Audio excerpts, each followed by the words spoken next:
Traveling the Vortex.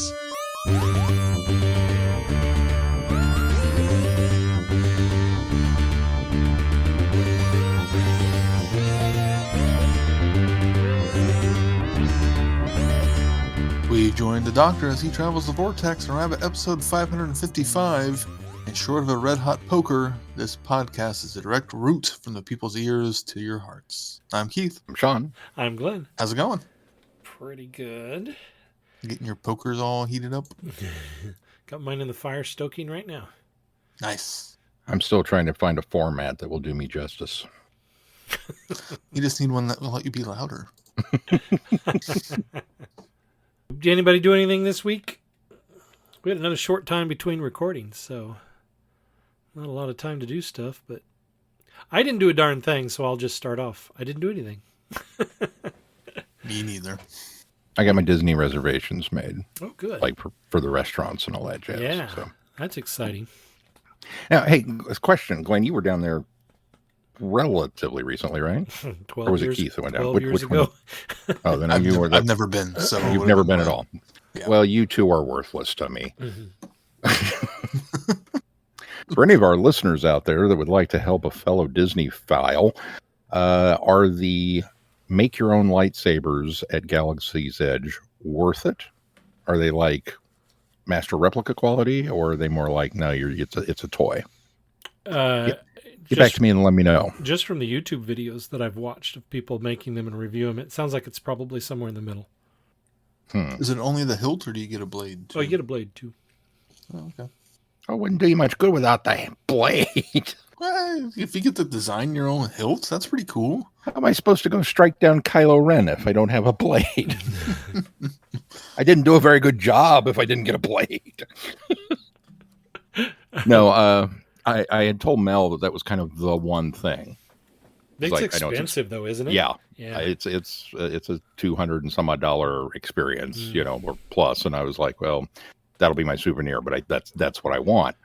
And she was okay with that. And then tonight, actually, Shai saw a little thing on Disney Channel about the Build Your Own Droid factory. Mm-hmm. That's what I want. And now she's real excited over that, even though I know that those are toys. It's like, well, I guess if it's a choice between me getting something or her getting something, she's going to win because she always wins. The droid's what I want. I think the droid's cool. But I'd rather if it's a toy lightsaber or kind of an in between thing, I'd rather just walk into the shop and buy one. You know what I mean? Yeah.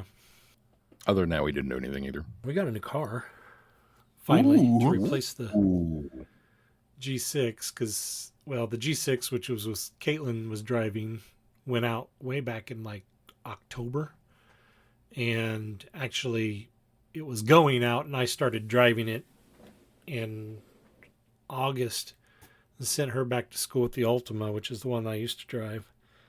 And then the G6 finally went out, so we'd been borrowing my parents' car. They had a spare car because they don't drive it. It sits in their garage all the time because they've got two cars and they only drive one car. But we'd been borrowing it for a while, and I just looking for something else we could afford. But cars have been so hard to get a hold of, and used cars for sure. And then ridiculously expensive, high rates on interest rates on loan. But we finally found something in our price range, a 2017 Kia Sportage. It's navy blue, really pretty. So nice. We finally got it. You also now have a TARDIS. Yes, I do. It's a darker one, but it's a blue vehicle. That's all that matters. Mm-hmm.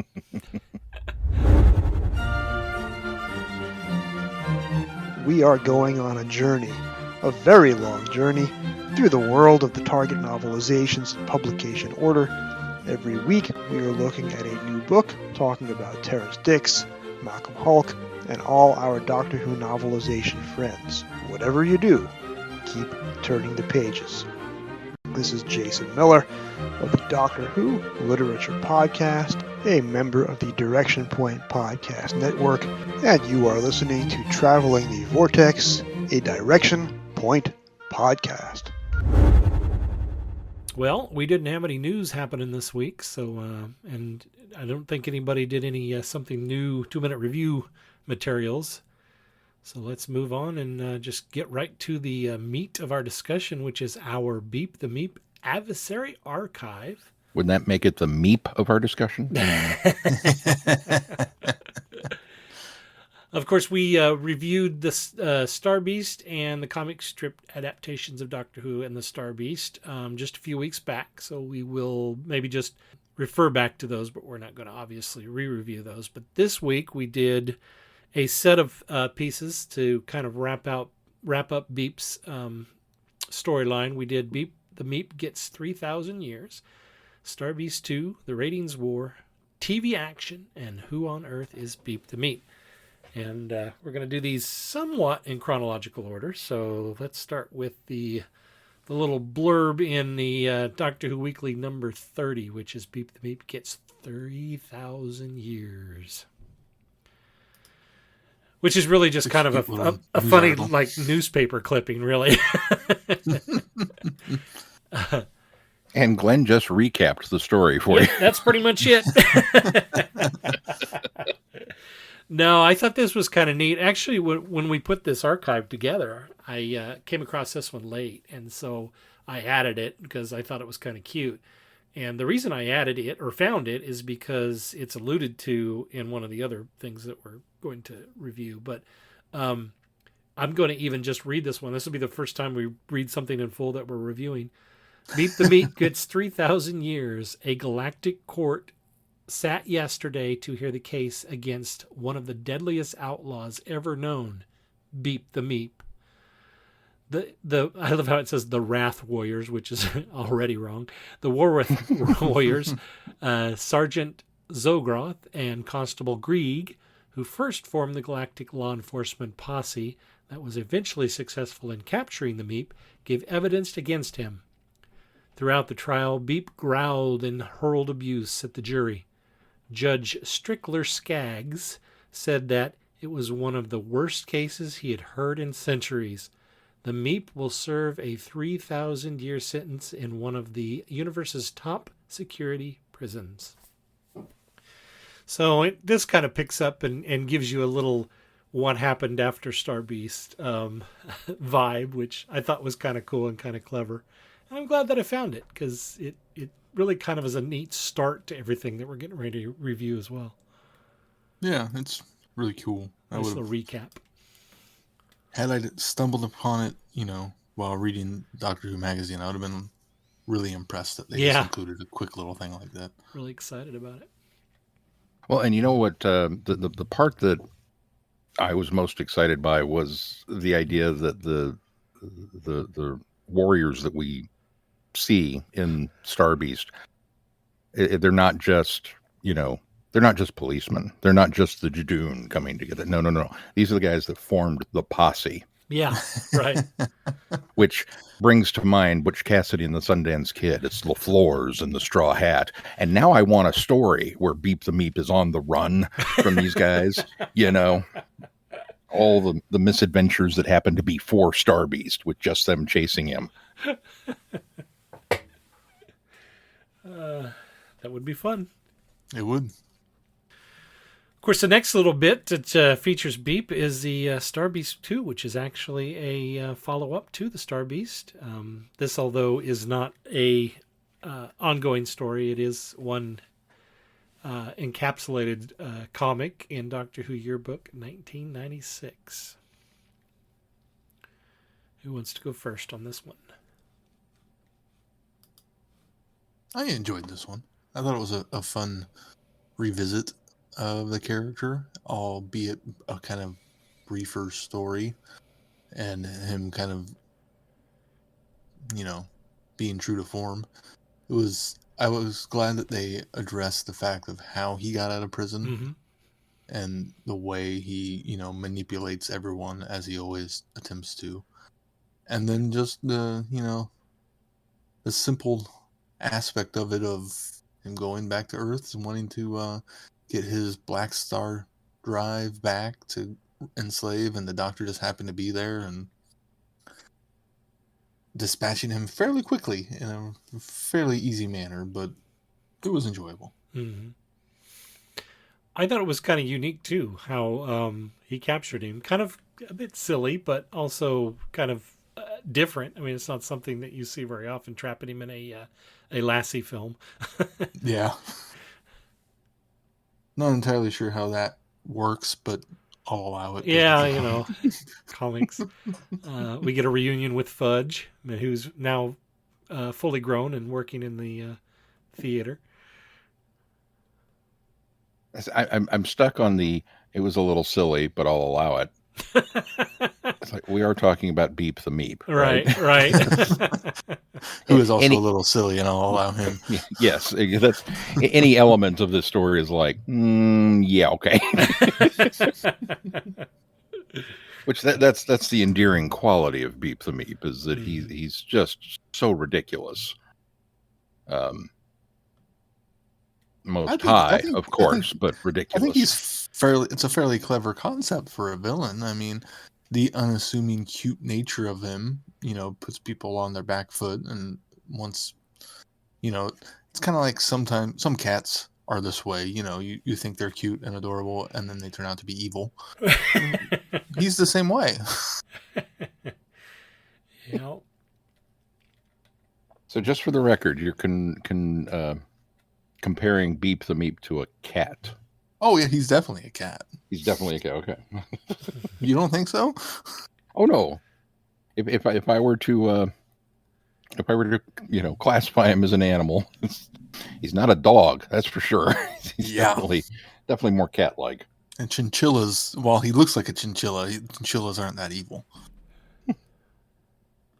He's a mix between a cat and a chinchilla. He has a cat's soul in a chinchilla's body.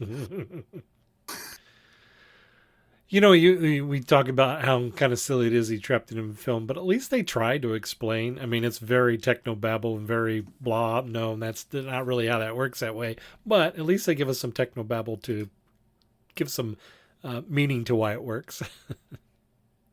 Yeah, since the black light drive and all of that doesn't quite make sense anyways, you can just kind of hand wave it away to go, yeah, it's more weird black light stuff. Right. It's just going to absorb the black light. It did the thing. I see that they chose to go with the color of Meep from the, I think we decided that was from the classic comics run, because he is the Snow White color in this one. So we get a white Meep in this, which is funny because then we return to one of the other colors later, but not before we do Doctor Who Magazine 283, which featured Beep the Meep in TV action, which automatically I thought this was kind of clever because of its name, because TV action was the periodical that the Third Doctor comics, and maybe even some of the Second Doctor comics, made their original debuts in. So I thought that was kind of clever to use that name. And then featuring the Eighth Doctor and Izzy. Sean, you start this one. This is your one of your favorite doctors anyway. It is one of my favorite doctors, and true to form, he's awesome as always. Artwork took a little getting used to just because of the kind of very quick, down and dirty nature for which this one was drawn. But minor niggle. Fun story. Yet another kind of insane Beep the Meep plot. At least he's in an alternate universe this time. Yes, that is true. No, he ends up in an alternate universe. And the image of him smoking the cigar is one for the ages, I think. Kind of surprised they got away with that. I mean, obviously the UK is far more advanced than us poor Americans when it comes to social issues and things, but I'm sure Mary Winehouse was somewhere going, "Oh no!" This would have been released in 1999, so I think even here, even here, I think there was still a relaxed feeling about that sort of thing. I think you would have even seen comic characters and not kiddie stuff, but a little more mature comics would have likely had that here in the U.S. as well. I think it's interesting. There's a trend that kind of runs through these, where all of these stories wind up being a little meta. A lot meta. And I some wonder more if than that's, others. yeah, I wonder if that's just the authors feeling a need to break that wall a little more because it's Beep the Meep. That, you know, for all of his vile verbiage, that he's really not that threatening. Although obviously he is threatening. I mean, you don't give somebody who's not threatening 3,000 years in a maximum security prison. But you know, up against the Doctor, he's not much so far, at least that we've seen. Right. But I thought it was interesting that they kind of kept revisiting this idea of eschewing reality slightly, or, you know, doing a wink, wink, nudge, nudge while we're at it.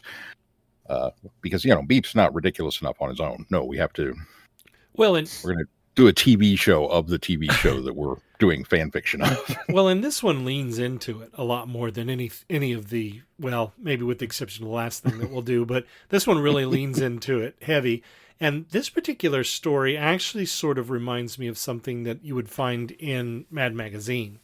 It's almost... even down to the artwork. Yeah, it's and that's the first thing that when you were saying just such down and dirty crude, but that's what it feels like. In fact, it almost feels like they were sort of trying to invoke that Mad Magazine lampooning kind of cartoon or comic strip vibe. It's very much in that style. Yeah, and I think it very much, the story, especially where it goes, is too. And I think that as Three Americans, even as much British television as I'm familiar with, Three Americans just really can't appreciate probably some of the Easter eggs that are in here. Some of the people that they encounter. Obviously, the ones that I recognize were the Are You Being Served group. But there are a ton of probably 70s and 80s cameo television cameos that just went over my head. In fact, I had to look some of them up just because I was like, there are got to be a lot in here, and there really are. All the way down to Tom Baker playing the Doctor in this alternate universe. Yep. Which I thought was a neat little surprise and turnaround. Although the fact that it wasn't just a one and done little cameo, that the fact that they brought him in and helped him be part of the resolution of the story, I thought was clever too. And they really kind of bring it back around to the end because Izzy gives him a magazine, which is the one that we first read for Star Beast, which is what Beep the Meep is in. That's right down to the magazine cover and everything. So Beep's debut. Circle. Well, don't think I'm backtracking here because I think Keith convinced me that this is probably as interchangeable. So we went the other way with this. The next one we're going to do is the Ratings War, which, again, we're doing more TV-related stuff. But I kind of felt that when Keith, this was prior to the show, we were talking about it, and Keith mentioned that you could almost interchange this one with the Ratings War because this one's an 8th Doctor story, and Ratings War is a 6th Doctor story. But when you look at it from a certain perspective, like Beep only remembers the 4th Doctor from... in TV action, and so you can kind of relate it that way as well. So I don't think it matters which way, but that's the way we're going to go. So the next one is the Plus it looks, according to Wiki, it was released in this order too. TV action was released before Ratings. Oh, it was. Oh, okay, yeah. So well, then that makes there's sense. Another good argument for it. Yeah, there you go. They all say, who is Doctor? This is Tim Trelaw. This is David J. Howe. I'm Peter Purvis. I am Sadie Miller. This is Lauren Cornelius. Larry, it's Fraser. For all things in the Doctor Who collecting world and beyond, the Doctor Who Collectors Podcast. I'm Larry Van Mersbergen, your host, and I've been collecting for 42 years. You're listening to Traveling the Vortex on the Direction Point Podcast Network.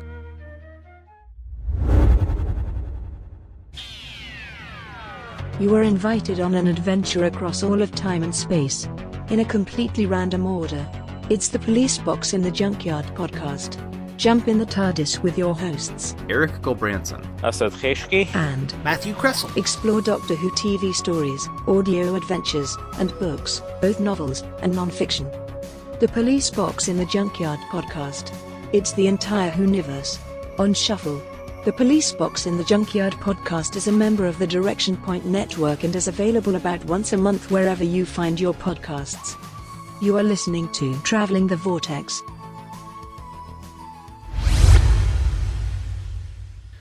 I do have a synopsis for Ratings War. Let's hear it. Beep the Meep is back, and he's found a new channel for his aggression. A brand new series is about to make television history, but can the Doctor prevent his furry foe from turning a docudrama into a crisis? Or will the fluffy wuffy animals get it in the neck? The first shots in the Rating War have been fired, and the next one is aimed at your head. Pum pum pum. Yeah, that's about. I had a lot of fun listening to this one. I did too. This is the one I think though that takes itself the most serious. I don't think that. I mean, there is some humor in here, but it's really kind of a dark, heavy story, and it really kind of gives Meep the very malicious person identity that he is, and takes it, really pushes the envelope on that psychotic, evil little being. Which, if I had to fault it for anything, it's the fact that because it's a shorter story, it's a lot of the two of them just talking to each other instead of things actually happening. And even down to the fact of the Doctor just bluffing his way into, the resolution, the fact that he didn't actually go and sabotage anything before he showed up, which I thought was clever when it happened, but it's still like he didn't, not really doing anything in this story. Right, exactly.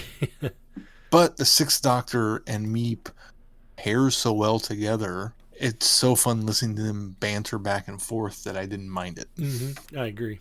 See, I kind of float back and forth on that one. On the one hand, I absolutely agree that Beep, mainly because he likes to listen to himself talk, I think. So he and the Sixth Doctor are very well matched in that regard. And having them sit around and talk is enjoyable. But from an overall plot standpoint, there wasn't much here. And so we get the shorter story, but then it felt like fully half of that story was the on-air talent reporter, or should I say talentless reporter, prattling on about this reality show that apparently, like myself, nobody cared about. And then there's this was really, when it started, I'll be honest, I wasn't sure that we hadn't already listened to this. And I thought, why does this sound familiar? And then it finally hit me that it's the Seventh Doctor story that's set in a TV or a radio station with a reality program, like a gladiatorial combat. I can't remember the name of it. No, I know the one you're talking about, but I can't remember. It has a number in it. Maybe it'll come to me later. Yeah, that kept coming back in and intruding, like, we've done this before, and I had to, like, shut up, brain, just go for the rest. Meep's here, and it feels weird to say this, but after a while, Meep even started to grate on my nerves just a little bit, the voice, and I had that horrible thought when the Doctor says the line. It was like, I kind of think, well, and this was, of course, I revealed pre-podcast that I did these completely out of order. And so the first thing that I exposed myself to for this archive was, who on earth is Beep the Meep? That's so the worst way to do it, because you spoiled it for yourself. Yeah, I spoiled everything. And Beep has the comment about, well, I think, would you go to television? He says, I don't need to go to television. That would be a step backwards. How can you improve upon the medium of comics or whatever, however he phrases it, which I thought, was very funny considering he is going to TV. Yeah. And if I was to make a comment, quote unquote, in universe about that Beep the Meep interview, it would be like, well, I guess money talks. And then he would come back with, no, it was just a really good script.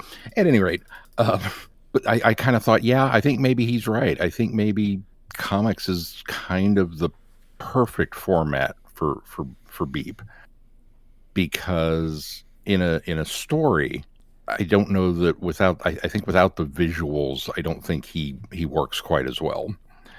And in audio, he was a little grating and annoying just because of the, that's what he sounds like. He sounds like a squeaky chipmunk. And I'm not sure how to go on TV. I'll be really curious to see if they can pull it off or not. But comics is kind of the sweet spot for that. So, I think a little bit of a mixed feeling. I still enjoyed it. I don't want to take that away from it. But. I see where you're coming from, and I think that comics is certainly the best. But for me, it worked really well in this. In fact, I was a little surprised. I kind of went into this with a little bit of trepidation, thinking that it wasn't going to, even though we listened to the Starbeast audio adaptation, but when you're working from something previous and you have the benefit of having already read the comics, so you kind of have the visualization in your head is one thing.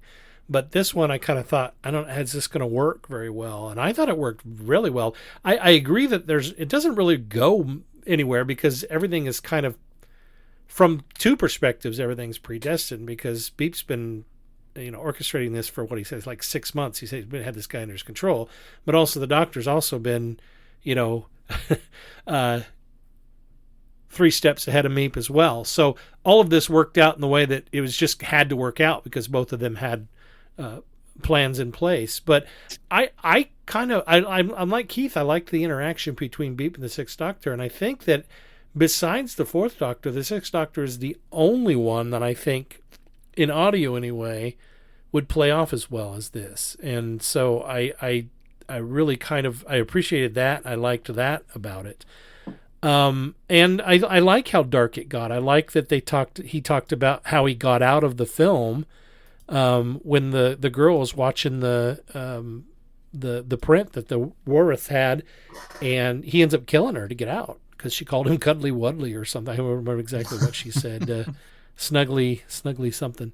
Anyway, that was just hearing that. I was like, oh, that's pretty gruesome. I mean, that's just I think he talked about how her brain seeped out of her nose or something. I thought, oh wow, that's pretty intense.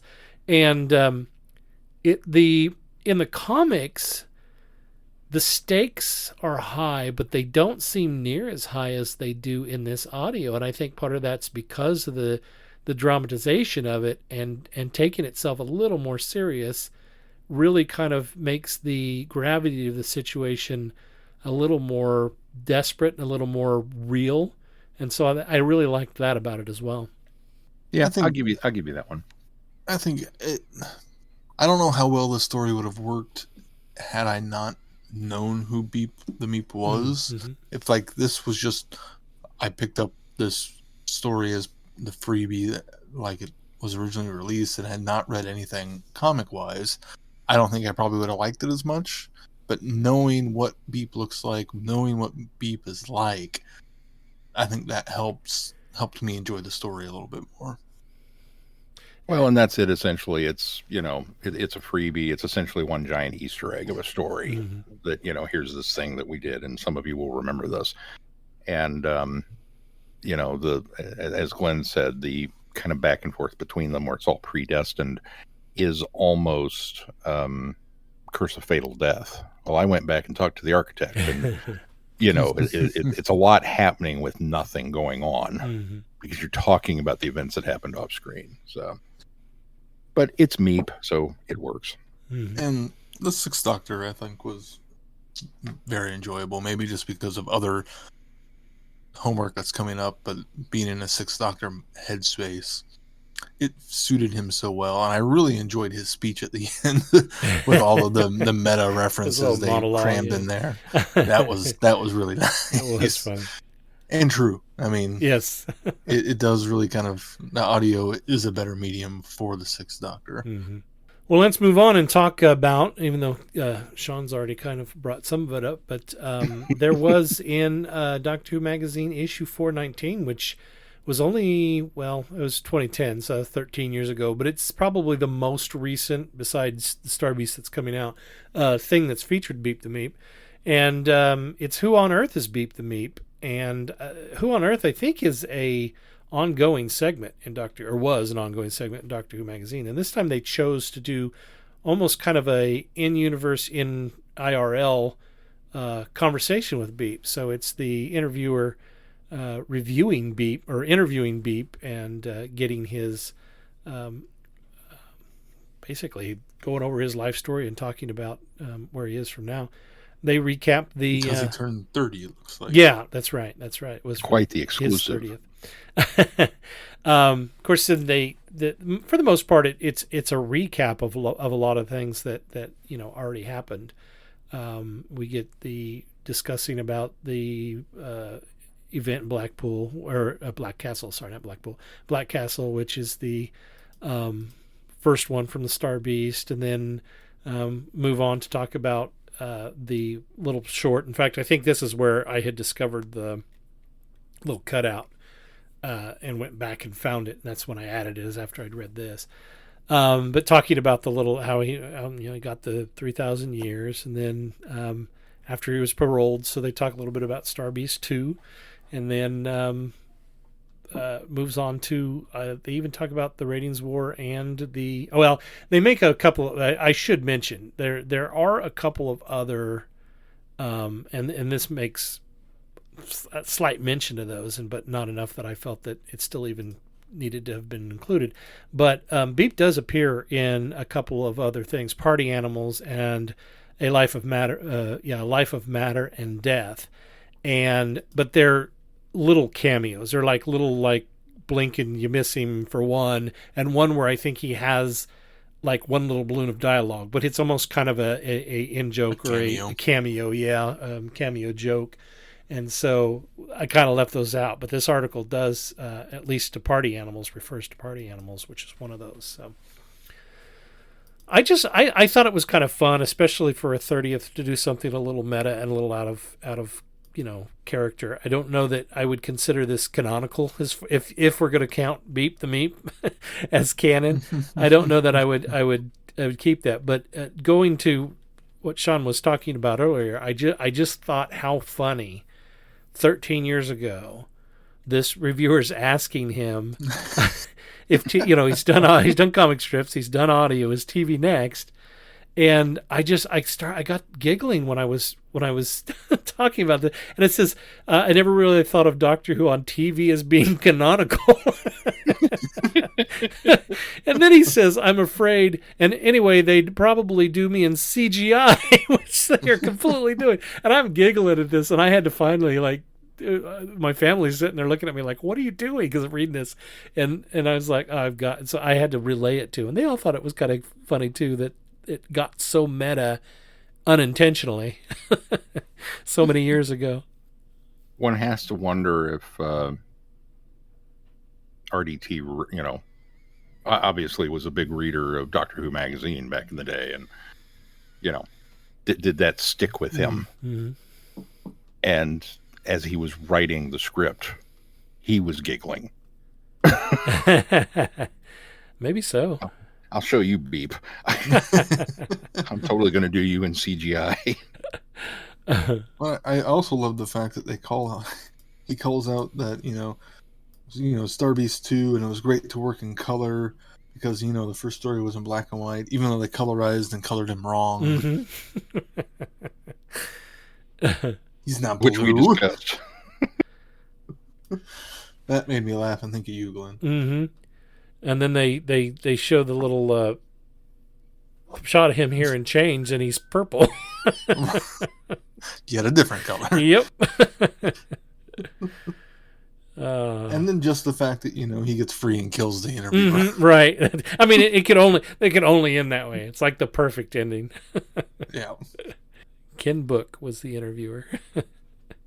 R.I.P. Ken. R.I.P. Overall, Beep the Meep, I think, is a fun character that I don't think you can do a lot with. I think what they've done so far, I don't think Beep could be a reoccurring bad guy in the way that they've done a lot of the reoccurring bad guys. But I think that the way that they've treated him in the mediums that he's been in so far, I think are a lot of fun and nice little nods to the character, that probably became endeared upon in those, that first Star Beast story that people probably read when they were kids and clapped onto that. And it'll be interesting to see how RTD adapts it for television and does Beep on TV. I think that there's room for one more foray into Doctor Who canon. I think that works. I think that hopefully it works. But I don't see them being able to go on beyond this and make Beep a recurring character, even in television. Yeah, I agree. And I think he's really going to wind up being an adaptation of the first story. Mm-hmm. Yeah. Especially after reading everything else. I don't see what else he could potentially come up with to tell a story with Beep the Meep. I feel like we've gone on down all the avenues we can go. I'd like to be pleasantly surprised, but I think even if it is just an adaptation, I think it will be good. Mm-hmm. Yeah. Well, I tell you, Beep really, he's kind of a Harry Mudd Star Trek level villain where, you get one or two appearances, maybe three, if you can really push it out and come, create something special. And all of these little appearances essentially amount to the same. It's the same get up, Beep is, cute and cuddly, but he's harboring this, this horrific visage of, pain and murder, and I'm going to kill everybody. And so I don't think they'll do this in the TV special. I think obviously it's going to be, I think it's the Star Beast. It's not the Star Beast 3. So right. I think we're going to get an adaptation of it. As much as I would like to see an extended, let's see where Beep's at now, 30 years further on. And, but I kind of would like to see Beep team up with somebody who genuinely does pose a threat. I think that would be kind of because once you see what his shtick is, well, he's not going to surprise you with that again. Mm-hmm. Right. He's never going to get one over on the Doctor by being cute. Right. No one's going to believe that again. Yeah. And so therefore he needs to have a new approach. And so if Beep came along and was backed with, an army of Ogrons, where he had brute strength behind him. Yeah.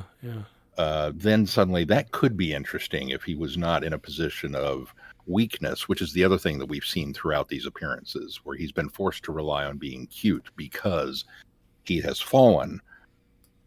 But if he was already the Grand High, or whatever his title is, and had the might and the armies to back him up, I think that could be a really interesting thing, especially if that was the reveal at the end, where this army is advancing and everything's horrible and this huge strife, and the Doctor strides in to find who's responsible for all this, and the throne spins around and it's Beep the Meep.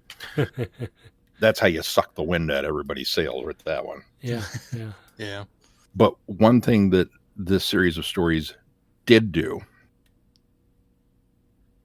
how excited are we? And the answer should be very, for a Donna Beep exchange. Yeah. Because she's going to call him cute when she gets over the initial shock, and he's going to go off, and she's going to give it right back to him. And I can't wait. Yeah, that'll be fun to see. I have built this up too much in my mind now because it's going to be epic. You want to talk verbal sparring. Yeah. Hi, I'm Rupert Booth. I am known as Paul Furry. And my name is Barry Williams. Together, we host Time Ram. Time Ram's a cruel mistress. It's a random number generator. That also. We roll a number from 1 to 13, and that's our Doctor. Then 1 to 300 for the story, and then we ram them together. Even if it doesn't make sense. cruel, I tell you. Time Round, putting the wrong doctors in the wrong stories, so you don't have to. You're listening to Travelling the Vortex.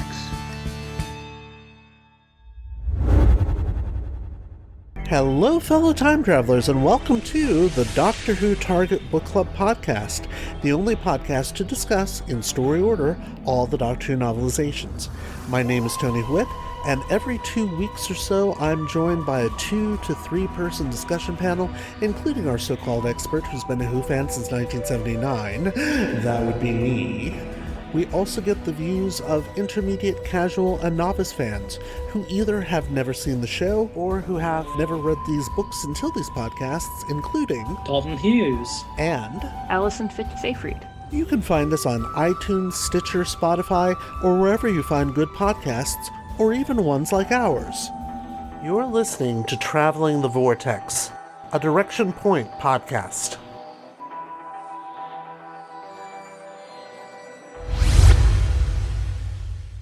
All right, Sean, well, what do we got coming up on the schedule?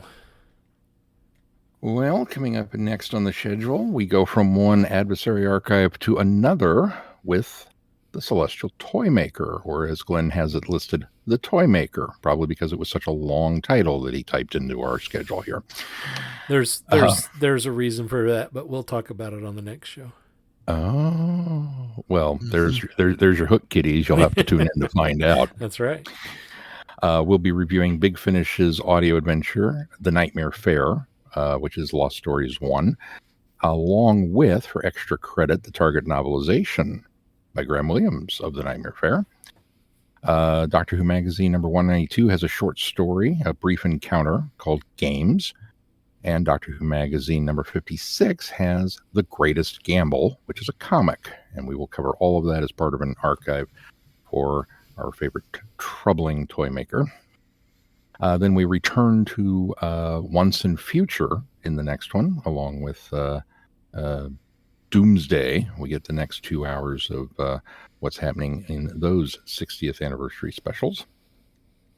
And then we return to Season 6B with the Second Doctor Adventures 2, which is a set from Big Finish.